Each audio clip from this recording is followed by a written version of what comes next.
tout le monde! J'ai fait un test. Fait que je regarde beaucoup Curtis Stone, qui est un ancien maraîcher maintenant devenu homesteader.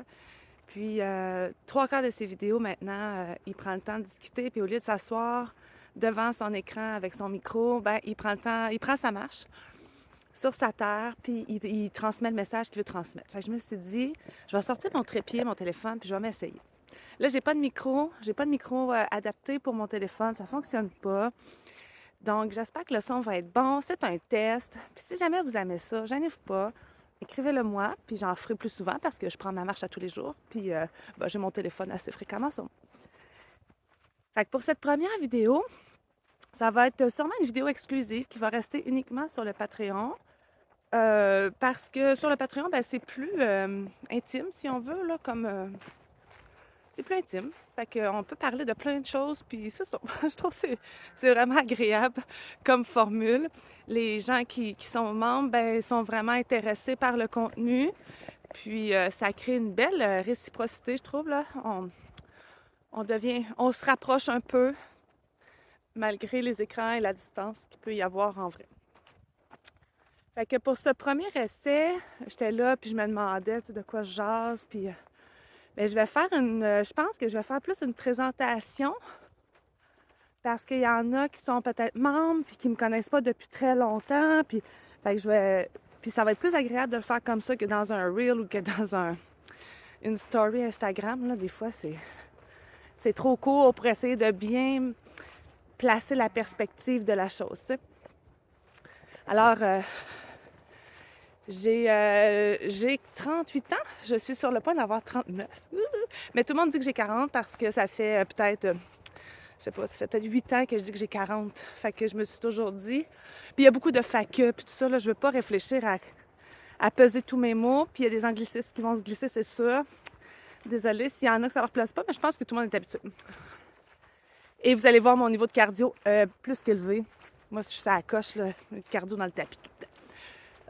Donc, ça fait longtemps que je dis que j'ai 40. Je me suis toujours dit, le choc sera moins grand. Puis là, ça se fait que mes lunettes soient sales. C'est pas cool, ben. En tout cas, peu importe. Le soleil est absolument magnifique. Ce matin, il est très tôt. Ben, très tôt.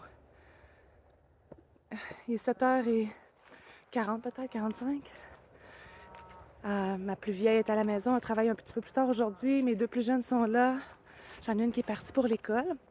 Puis ce qu'on entend derrière, c'est Cécile. C'est notre petite génisse de l'année passée qui est rendue à dépasser 1 an maintenant. Puis on a dû les séparer, là, elle puis Bertha. Bertha étant une super maman, elle l'allaitait encore. Puis ça empêchait Bertha de tomber dans ses chaleurs. Donc on n'était pas capable de la faire inséminer. Puis en les séparant, là, c'est sûr que ça crée un petit quelque chose. On a essayé d'autres techniques pour pas avoir à les séparer, là, pour qu'ils puissent rester ensemble. On sait que Bertha aussi, elle a l'air à aimer profondément ses bébés, fait qu'on fait très attention pour pas la troubler à ce niveau-là, mais là, c'est ça. Fait que là, on endure ça depuis 3 jours, là. Pauvre voisin. Bon. Je me dis, au moins, c'est pas comme un chien, là. Elle a fini par arrêter à un moment donné, là. Il y en a des chiens qui arrêtent jamais. Vive la campagne! Ça fait partie des joies de la campagne, d'entendre des vaches beugler. Fait que tout ça pour dire, je vais avoir 39 ans dans quelques jours. Je les file pas, là, ces 39 ans-là, tu sais, moi, dans ma tête. L'âge est tellement... J'essaie vraiment pas de focusser sur l'âge parce que je suis qui je suis dans moi, là. C'est pas l'âge qui fait qui je suis. Et la crise de la quarantaine, d'après moi, tu sais, je suis dedans depuis que je suis née, probablement. Je sais pas si à 40 ans, les gens, ils réalisent plus de choses ou ils se permettent maintenant, tu sais, de donner plus leur opinion ou de moins se laisser manger la laine sur le dos. Moi, c'est quelque chose que j'ai toujours fait. Fait que je le file pas, ça, en tant que tel. Mais c'est ça, je me rends compte que je suis peut-être vraiment moins en forme avec les années, malgré tout ce qu'on fait sur la ferme. Quand vous voyez, le cardio est pas sa coche. Mais bon, on y arrivera. Donc, j'ai 38, bientôt 39. Mon conjoint en a 42. Et on est ensemble là, depuis qu'on est tout jeune. Là, on avait 18-19 ans, là. Moi, j'avais 18-19, lui, il avait les 3 années de plus que moi. Et on était à Trois-Rivières ensemble. On a vécu dans des appartements. On a fait un peu la chaise musicale des appartements pour qu'à un moment donné, on se rende compte que oh, c'est plate, ça ne tente plus. Mes parents habitaient dans un petit village sur la rive nord. Ça s'appelle Saint-Luc-de-Vincennes. C'est tout petit. Je pense que c'était même pas 500 habitants à l'époque. Mes parents s'étaient acheté un chalet. Ensuite, ils ont acheté une maison à côté du chalet. Puis, ils ont commencé à acheter des petits terrains. À l'époque, les petits terrains valaient là, 3, 4, 5 000 $, là, je sais pas. On parle là, vers les années 2005. Puis, ils nous ont offert, est-ce que vous voudriez avoir un terrain puis vous autoconstruire? Mon père a des connaissances dans le domaine. Nous, on n'avait aucune connaissance. Là. On est tout jeunes, je vous rappelle. Fait qu'on a dit, Caroline, ça serait le fun. Ben, on le fait. Fait qu'on est parti. On a pris le terrain et on s'est autoconstruit de A à Z. On a fait tout le solage nous-mêmes. Les trosses ont été faites homemade. Tout a été fait à la main, de nos mains. On a fait la maison sous un principe de maison mobile, maison modulaire. Là. Non, maison mobile, pas modulaire, c'est pas la même chose. Pour sauver des coûts. Pour sauver des coûts, récupérer le matériel, tu sais, pas perdre de matériel, tout ça. On y est allé avec des trucs pas chers, puis le but c'était de se starter. Tu sais, on avait déjà ça dans la tête, là, se starter sans s'endetter. Puis s'en est suivi tout ça. On a eu notre premier enfant là, l'année suivante. Quand on a pris la décision qu'on était prêt, mon chum me disait, ben, il dit, gars, là, on a notre maison, notre chez nous officiel. On est en train de se taper tout ça comme il faut. Il venait d'avoir un emploi fixe dans son domaine. Mon chum est fondeur, donc dans les domaines plus de la métallurgie, ces choses-là.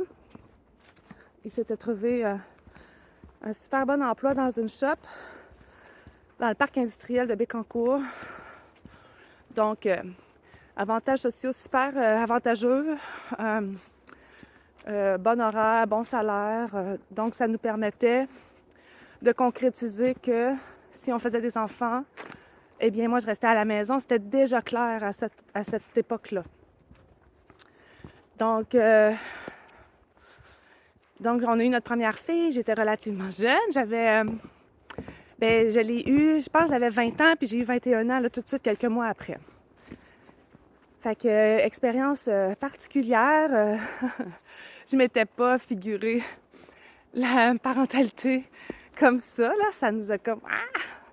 Mais ça nous a pas empêché d'en faire d'autres. Donc, ensuite... j'ai eu mon aîné, ensuite de ça la deuxième, la troisième. On a pris une petite pause entre la troisième puis la quatrième.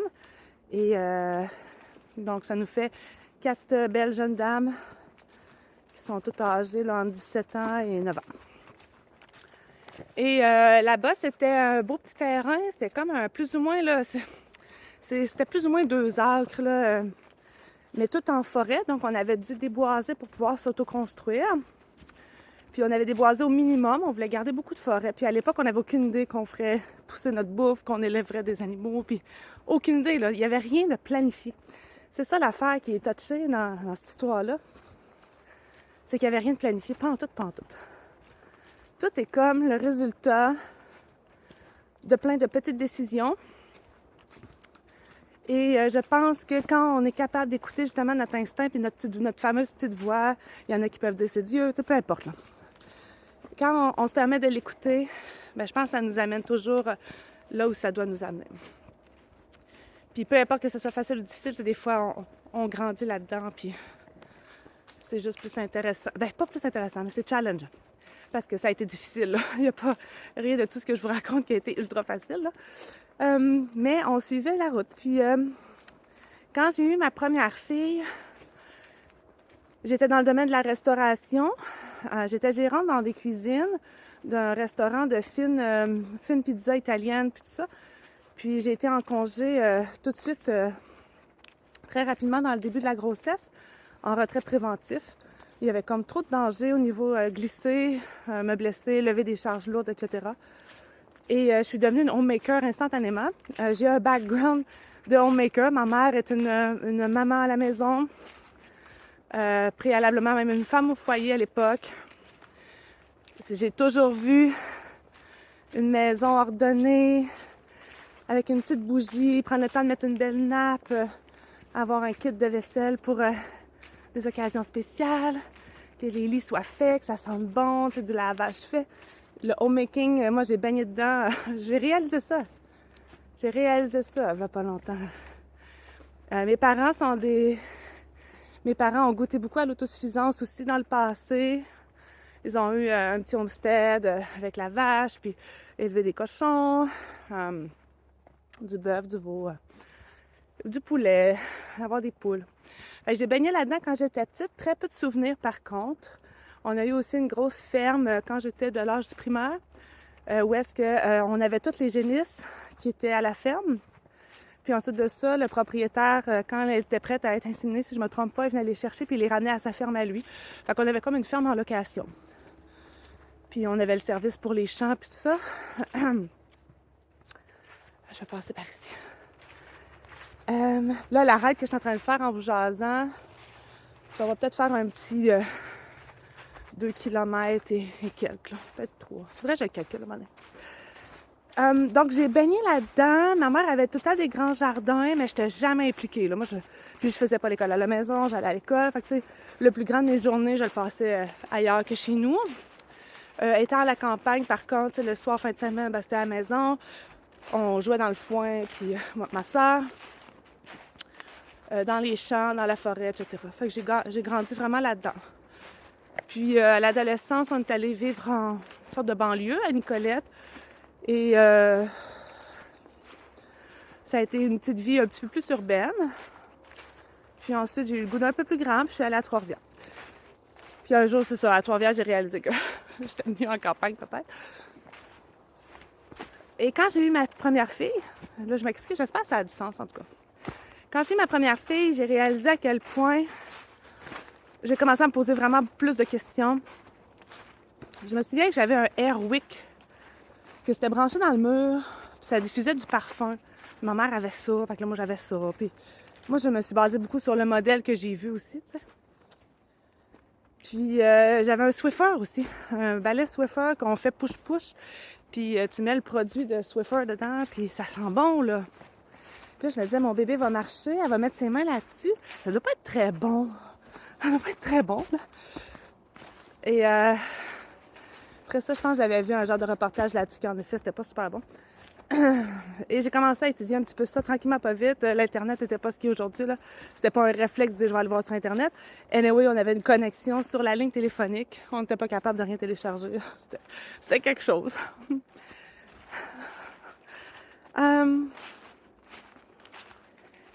Fait que ma sœur m'avait offert un livre. Elle s'était abonnée à... C'est-tu Québec Loisirs? Fallait t'acheter tant de livres par mois. Puis elle s'était comme fait pogner dans cette affaire-là. Puis elle avait pris un petit livre, c'est Up Clean, quelque chose comme ça. C'est tous des produits ménagers, mais que tu fais à la maison avec du vinaigre, puis du bicarbonate de soude, un petit peu de savon à vaisselle. Puis il donne des astuces, mettez un ratio de ça pour laver les fenêtres, vous pouvez utiliser ça pour laver le plancher. Puis là, j'ai fait, ouais. Fait que dans le fond, tous les produits chimiques que j'achète, ils me servent comme pas plus que si je les ferais moi-même, puis en plus, ça va être bon pour notre santé. Et ça a commencé tranquillement, pas vite comme ça. C'est rajouté au niveau de l'alimentation parce que là, mon bébé, mon Dieu, là, je faisais toutes ces purées, je faisais toutes ces choses. Je n'étais pas encore enclenchée dans le processus biologique de la chose. Mais déjà, là, le fait maison est encore plus important. Puis, ça a grandi. Puis, vers la fin, là, vers 2013, même peut-être avant. Ouais, c'est flou, là. Parce qu'on était relativement très occupés. Mon conjoint avait des horaires très pas le fun non plus. Puis, il faisait du 3-2-2-3, jour, soir et nuit. En élevant les enfants. Puis, la décision de faire l'école à la maison était déjà très ancrée quand je suis tombée enceinte. Je ne pouvais pas concevoir qu'à 5-6 ans, on faisait hop à l'école. Puis, il n'y a aucun jugement, hein. Ça, c'est vraiment important. Je veux pas que personne se sente jugé. Je parle de moi, là. Là, c'est uniquement égoïste. Je ne fais que parler de mon nombril. pour vous présenter un peu ma vision, mais c'est sans jugement. C'est une vision que j'ai pour moi. Puis toutes les situations sont différentes, autant dans la vie. Fait que moi, où est-ce qu'on était, dans ce moment-là, c'était inconcevable que j'envoie ma fille à l'école. C'était inconcevable, je comprenais pas. Je me dis, on a du fun, elle n'est pas allée à la garderie, elle a appris à marcher, parler. Mais pourquoi qu'elle ne peut pas apprendre à lire, écrire, puis à se développer de la même façon? C'est pas plus différent, c'est un autre apprentissage. Apprendre à marcher, c'est quelque chose, là, puis on n'a pas besoin de les envoyer à l'école pour apprendre à marcher. Fait que ça arrêtait pas de me trotter dans la tête. Et fait que, on a commencé notre parcours d'école-maison aussi pendant ce temps-là. Des années super rocambolesques, là. C'était tough. Mon aîné avait un besoin tellement incrusté, là, tu sais, de découvrir des choses tout en ayant hyper besoin de sa mère. C'était vraiment comme des contrastes très difficiles à travailler avec, là. C'était vraiment difficile.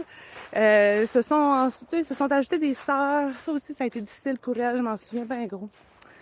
Puis, c'était vraiment tough. Fait que si vous êtes dans ça, vous aussi, lâchez pas, puis demandez de l'aide pour le reste. Au pire du pire, demandez un coup de main. Si vous avez un parent qui adore lire, hey, peux-tu venir lire une couple d'heures avec mon enfant, avec ton petit-fils, ta petite-fille, peu importe.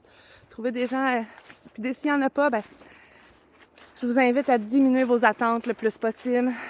Comme ça, on n'est pas déçus, on est moins fatigué. Se reposer, ça va être vraiment de quoi que j'aurais dû faire à cette époque-là. Prendre le temps de m'asseoir pour lire quelque chose pour moi pendant que mes enfants jouent. Moi, mais de l'autre bord, je suis tellement dans l'action puis dans le go. Faut que je sois bien douce envers mon ancienne moi parce que c'est de même, tu sais, aussi, à un moment donné, on peut pas se changer non plus, là. Tu sais, vous allez me voir rarement en train de faire du yoga puis de la méditation pendant 2 heures de suite, là. Même si j'essaye, là, c'est vraiment trop tard. Bref.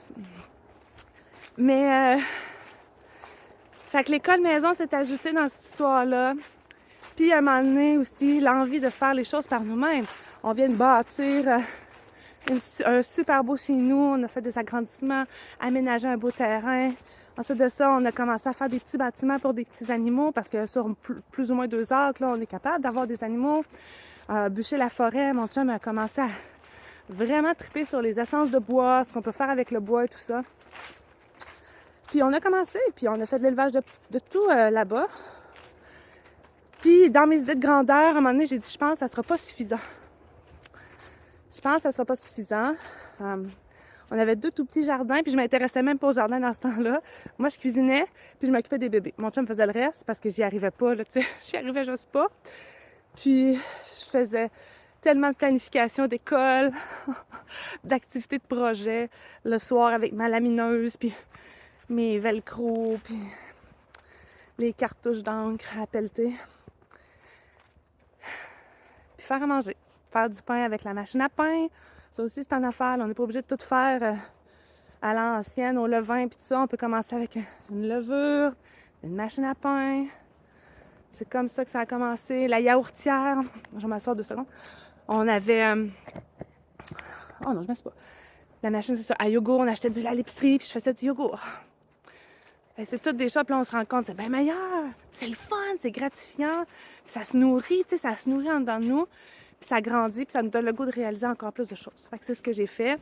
Ça ressemble bien gros à ça, le parcours en tant que tel. Puis dans mes idées de grandeur, ben j'ai dit à mon chum, je pense qu'on pourrait viser encore plus grand. On pourrait faire plus d'animaux. Les nourrir, tu sais, au lieu d'acheter du foin, faire notre foin. On pourrait avoir des plus grands jardins.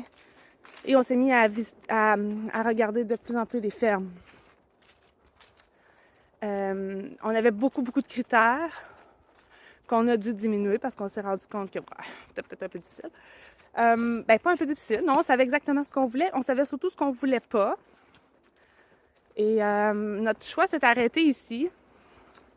Il n'y en avait pas tant que ça. Là, là, je vous parle, c'est 2015. Pardon. On est arrivé à l'été 2015 ici. On est complètement à l'opposé de où est-ce qu'on habitait à l'époque, de l'autre côté du fleuve. Dans le centre du Québec, là, on est tout près de la ville de Plessisville. Et c'était ce genre de terre-là qui était disponible. Ça faisait la job, on avait de la place pour faire de la culture, de l'élevage, profiter du bois. Il n'y a pas toutes les essences de bois qu'on aurait souhaité. On voulait vraiment qu'il y ait même une petite érablière établie. Mais la terre était face au sud, une inclinaison même au sud. C'est très, très, très bon pour le maraîchage. À l'époque, on voulait démarrer un projet agricole de ferme laitière de chèvres, de lait de chèvre. Mais on a acheté la terre avant de vraiment comme s'informer puis tout ça. On a visité des fermes après, discuté avec des agriculteurs, puis on a fait « Oh, non, on fait pas ça. » Ça nous a désenchantés ou je sais pas trop. Et fait qu'on a acheté ici, puis on s'est établi. C'était dans un périmètre respectable pour que mon conjoint puisse continuer à travailler aussi. C'était vraiment dans nos critères, fait que ça limitait beaucoup. Ça centralise pas mal les recherches. Mais la vie nous a amenés ici, vraiment pas pour la maison en tant que telle. On y est très bien. Des fois, j'aimerais que ce soit vraiment plus petit. Des fois, je me dis, my God, il n'y a pas de place. Mais on y est bien. Fait qu'on est arrivé ici, puis tranquillement, pas vite, on a implanté de plus en plus les jardins. On a agrandi à chaque année. On a implanté les fruitiers aussi, très tôt. On a vraiment travaillé très, très fort. Il n'y avait rien ici. Il y avait juste une piscine avec un deck, la vieille grange, un pommier ancestral, 5 plants de bleuets, un petit carré de jardin qui est plus petit que la superficie de la petite chapelle. Puis on s'est mis à travailler. On a relevé nos manches, puis on a ciblé nos besoins. Puis on essayait d'y aller à moyen terme aussi, pas juste... C'est vraiment, je pense, 3 ans peut-être après qu'on soit arrivé, on s'est dit, si on est pour rester ici pendant très longtemps, là, il faut penser à tout ce qu'on fait pour le long terme. Donc, on veut des structures qui soient solides, qui soient bien faites, on veut pas botcher. Des fois, on achète usagé, bien souvent on achète usagé, mais tu es obligé d'en racheter pas longtemps après ou tout ça. Fait qu'il y a des choix qu'on a fait à un moment donné, ben là, on va investir à tel endroit, peut-être un peu plus que si ça serait usagé ou pas, là. Je sais pas comment l'exprimer, mais on a décidé d'embrayer dans un mode un peu plus, on doit investir pour le long terme. Fait que c'est ça. Puis ça a pris des ampleurs que ça a là. On est capable de s'autosuffire en matériaux de construction, en bois de chauffage, en protéines animales. On les fait toutes, là. On les a toutes. On a essayé le lapin, on a essayé aussi l'agneau. On a eu des chevaux que ça n'a pas fonctionné. On n'était pas assez qualifiés pour ça. 2 petites pouliches, là, très, très jeunes, sevrées probablement bien trop tôt.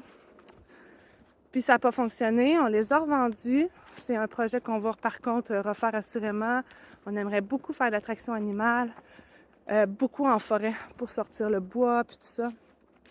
Mes filles adorent les chevaux. Toutes mes filles adorent faire à monter à cheval. Il y en a qui aimeraient beaucoup faire des compétitions aussi à un moment donné. En tout cas, c'est un milieu très dispendieux, je pense. Il y a peut-être moyen de moyenner puis de faire ça. Pas si pire, mais somme toute, pour l'instant, on n'est pas capable de mettre ces sous-là tout d'un coup, là, dire on achète 4 chevaux puis tout le matériel qui va avec. Là. Mais j'adore les mini-poneys aussi. J'aime tellement ça. Fait on élève porc, bœuf aussi, toute la volaille, les œufs. Ah, un beau champignon. Fait que c'est ce qu'on fait. On produit, c'est plus d'une 30aine de variétés de légumes, cultivars différents aussi. Là, si on calcule tous les cultivars, je pense que c'est 40 en tout.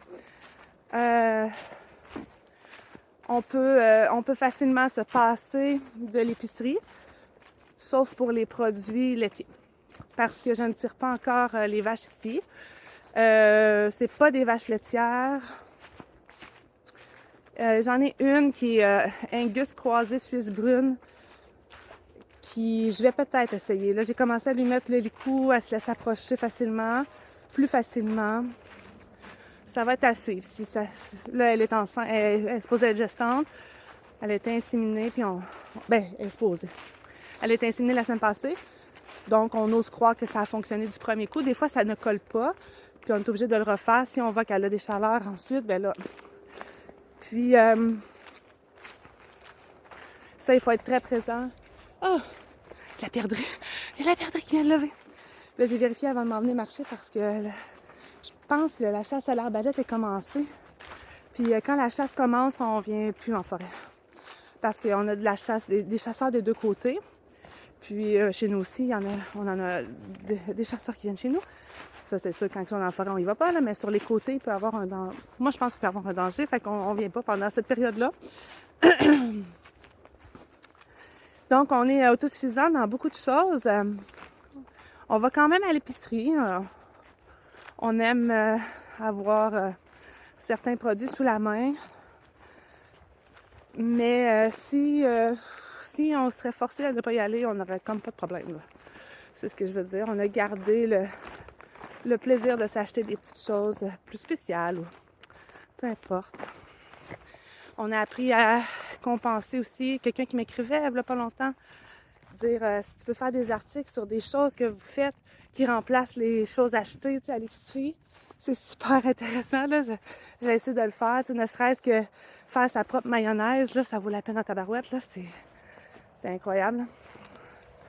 Mais il y a beaucoup de choses aussi qu'on a changé dans notre alimentation. Beaucoup de choses qui ont changé. On a changé notre façon de cuisiner pour que ça...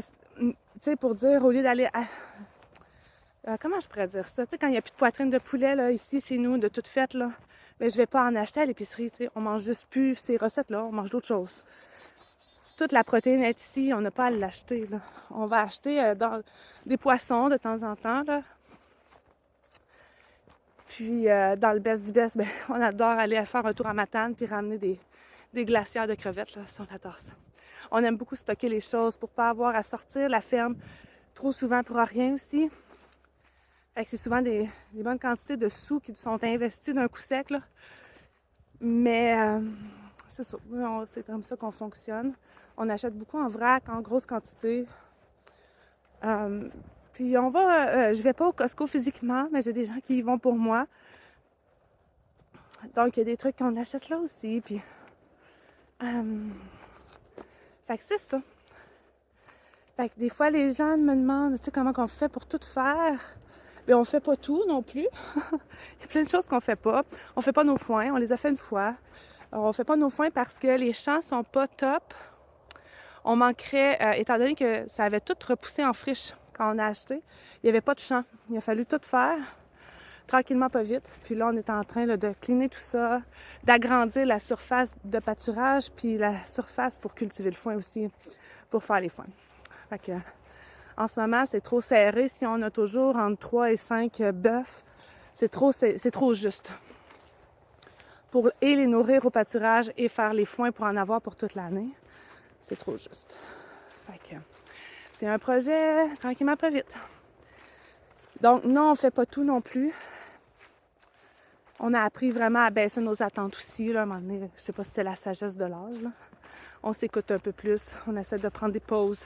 On fait des date night qu'on peut se permettre maintenant parce que nos filles sont toutes grandes. On n'a pas besoin de gardienne. Pas besoin d'embêter personne. Tu sais, tu peux venir surveiller mes enfants un soir. Puis c'est quelque chose de vraiment, vraiment cool. On se le permet. On n'est pas obligé de dépenser de l'argent. Des fois, on va juste s'asseoir sur le bord du fleuve, jaser, sans se faire interrompre.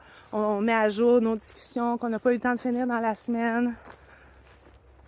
Des fois, on va au resto. Des fois, on va à un spectacle. On essaie de prendre soin de nous parce que quand les enfants seront plus là, bien, on aimerait ça que notre nous reste puis soit encore vivant, puis soit encore là. Fait que c'est important pour nous. Puis, mais c'est ce que je veux dire, c'est qu'on fait pas tout. Et, je crois que j'ai trouvé du poivre des dunes. Ma belle-maman va capoter. Elle m'a dit, il faut qu'il pousse vers le haut. Lui, il pousse vers le haut. Ça, c'est quelque chose qu'on aimerait faire, être capable d'avoir assez de poivre des dunes pour plus avoir acheté de poivre en grains. Il faut que je retienne qu'il est ici. Incroyable. Ça allait bien. Là, je passe par ici parce que j'aime ça. Quand les abeilles sont super actives, j'aime mieux me tasser. Parce que l'année passée, il y en a une qui m'a comme attaquée puis j'ai pas aimé ça pantoute. Ça fait mal dans le visage. Enfin, je me donne une petite distance avec les abeilles. Mais c'est ça, on fait pas tout. Là, je vois le temps, ça fait déjà 30 minutes. Euh, on fait pas tout. Puis garder les abeilles, c'est un beau projet. On aimerait ça faire notre propre miel puis tout ça. Ben, on a eu le privilège qu'un apiculteur nous a demandé de l'espace sur notre terre. On lui a laissé. Il fait sa job. Les abeilles sont dans les jardins. On a une belle caisse de miel à la fin. That's it. C'est pour l'instant, on n'est pas obligé de le faire. Fait que ça, on se laisse aussi cette ouverture-là. C'est vraiment important. Pour pas virer complètement dingo non plus là-dedans. Là. Puis le but, il faut vraiment triper dans ce qu'on fait. Puis quand on se trompe et que ça marche pas, ben on se remet de bord. On se remet de bord, puis on continue. On apprend, puis on essaie d'inspirer les autres aussi là-dedans. C'est important de partager notre passion puis notre amour, je pense. C'est pas obligé d'être sur les réseaux sociaux, ça peut être juste dans une discussion, à la rencontre municipale, ça peut être n'importe quoi, là. Fait que j'espère que, je pense que j'ai fait le tour. Puis où est-ce qu'on en est? J'ai parti de... Fait que où est-ce qu'on en est ici? On a vraiment un objectif d'optimiser tout ce qu'on fait puis qu'est-ce qu'on a de mis en place. On a des objectifs de petite construction encore qui n'ont pas été faits. On a des objectifs de peut-être à un moment donné recevoir à la ferme aussi des plus grands groupes de gens pour enseigner, pour montrer, pour partager ce qu'on fait. Puis les gens, des fois, ils veulent voir, tu sais, ils veulent voir, ils veulent toucher les choses, ils veulent essayer, tu sais. Fait que ça, on y pense bien gros, mais on aime que tout soit simple aussi. Puis, fait que c'est tout ça qui nous trigger tout le temps, tout le temps. Moi, les filles vieillissent. J'ai fait l'école à la maison à ma petite dernière de 9 ans. Puis j'ai ma grande fille de 13 ans, secondaire 2. Elle fait aussi l'école à la maison, mais avec un support en ligne. C'est super pratique. Ça lui permet de, oui, étudier, mais en même temps aussi de faire tous ses passe-temps. Ça lui fait beaucoup de temps. On peut sortir, aller voir de la famille en semaine. On peut quand même avoir une belle liberté. Et j'ai ma grande fille, elle, qui a terminé l'école, qui est maintenant sur le marché du travail, qui est en train de suivre une belle formation dans un domaine qui la passionne vraiment beaucoup. Puis j'en ai une autre qui est à l'école là, à temps plein. Par choix, elle semble bien aimer son école, puis ses choses, puis ses amis surtout, je pense. Donc, moi, ce que je me rends compte, c'est que... Là, vous allez voir ma belle Dorothée en arrière. Ce que je me rends compte, c'est que les filles vieillissent, puis il y a des opportunités qui deviennent vraiment plus faisables. Puis ça m'enchante beaucoup parce que j'ai beaucoup, beaucoup donné. Puis je donne encore beaucoup, mais maintenant, j'ai de l'espace pour prendre du temps pour aller marcher ce matin puis filmer. J'aime beaucoup filmer. Je suis très inspirée par la chaîne YouTube Talas Bouane. Je trouve que c'est empreint... oui, c'est un peu romancé, tu sais. C'est magnifique, ça m'inspire bien gros. Fait que c'est des choses que je veux réaliser, concrétiser, peut-être étudier un peu plus là-dedans aussi pour faire des superbes vidéos qui inspirent. Talas Bouane, pour vrai, c'est quelque chose. C'est vraiment une source d'inspiration incroyable. Je me suis mis membre de leur Patreon pour les encourager puis les supporter parce qu'ils m'amènent trop. Ils m'amènent vraiment beaucoup. Puis si je suis capable d'amener ce feeling-là à des gens qui regardent ou qui lisent ou qui écoutent ce que je fais, tabarouette, que c'est formidable. Fait que le fait que toute ma gang vieillit, ça m'offre des opportunités puis des possibilités que j'avais jamais envisagées. Et à une certaine époque, quand tout le monde était plus jeune, je ne pouvais pas suivre un cours hebdomadaire parce que l'horaire de mon chum était trop variable, comme je disais tout à l'heure. C'était quelque chose, le 3-2-2-3, jour, soir, nuit. C'est particulier quand on a une jeune famille, là. Fait qu'il fallait que je sois disponible. Puis on s'en rendait bien compte, là, une tombe malade, ben mon chum me disait, j'apprécie tellement qu'on n'a pas à se casser la tête, tu sais, t'es là, puis je sais que tu vas aller voir le médecin s'il y a un problème. Tu sais, on a comme développé cette autonomie complète, complète, on s'entend, là, on dépend de plein de choses pareilles, mais d'être super autonome, tu sais, de notre famille, super responsable aussi de notre famille. On aime porter ces responsabilités-là sur nos épaules, vraiment. Parce que je pense que ça devrait être comme ça. Si on porte sur nos épaules cette responsabilité de se nourrir, se loger convenablement, se chauffer, s'éduquer, puis prendre ses responsabilités au niveau de notre santé, Tu sais, c'est absolument bien, c'est formidable. On laisse les services ensuite aux gens qui en ont vraiment besoin. Fait que, on tripe bien gros dans tout ça. Mais ce que je veux dire, c'est que c'est ça. À cette époque-là, quand les filles étaient plus jeunes, je prenais pas le temps de pleinement faire des choses pour moi. Puis là, je commence à le faire beaucoup plus, puis c'est vraiment gratifiant. C'est vraiment gratifiant. Fait que si vous êtes dans cette époque-là de la jeune enfance, la petite enfance, puis vous trouvez ça dur, je vous le promets, ça revient à un moment donné. Ça revient. Fait que, faut pas lâcher. Puis cette semaine, j'avais peur de plus refaire mes nuits parce que le chien était malade. Puis ça m'a fait tellement paniquer. Je me suis dit, hey, on fait nos nuits, là. Puis des enfants qui dorment pas, là, j'en ai eu. J'en ai eu. J'en ai une de mes filles, jusqu'à l'âge de 6 ans, se réveillait 4 à 6 fois par nuit, là. Juste pendant 6 ans, non-stop. C'était incroyable. C'était incroyable. On était vraiment brûlés. Mais on a passé au travers, puis on s'aime, puis on vit notre vie, puis l'adolescence, c'est d'autres choses, mais ça, je vous en reparlerai dans une autre vidéo. J'espère que ça a été un peu intéressant. Je vais aller finir mon café. Je vais essayer de faire une coupe de prise de vue des jardins en ce moment, en ce mois d'octobre. On est, je pense que c'est 14 octobre, 14-15 octobre. On est bien avancé. Là, je vais me repartir dans une autre discussion. Ça sera pour une autre vidéo. Fait que je vous souhaite de passer un super bel automne. Trouvez quelque chose qui vous plaît. Donnez-vous le temps de prendre le temps aussi, c'est important. Puis, on se dit à bientôt.